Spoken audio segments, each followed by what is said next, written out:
নমস্কার বন্ধুরা, সবাইকে গোপসোনা চ্যানেলে সুস্বাগতম।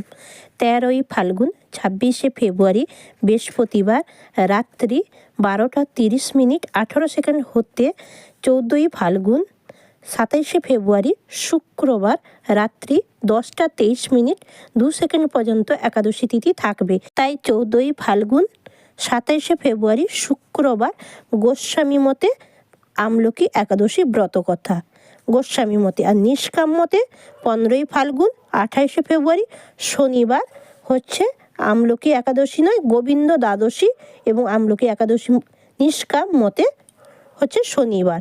বন্ধুরা, বোঝা গেছে একাদশী তিথির উপবাস এবং একাদশী পালনের সঠিক সময়সূচি। শুক্রবার যারা একাদশী করবে 14ই ফাল্গুন আর 27শে ফেব্রুয়ারি শুক্রবার যারা করবে তারা 15ই ফাল্গুন 28শে ফেব্রুয়ারি শনিবার সকাল 9টা 55 মিনিট 17 সেকেন্ডের মধ্যে একাদশীর পালন করতে হবে।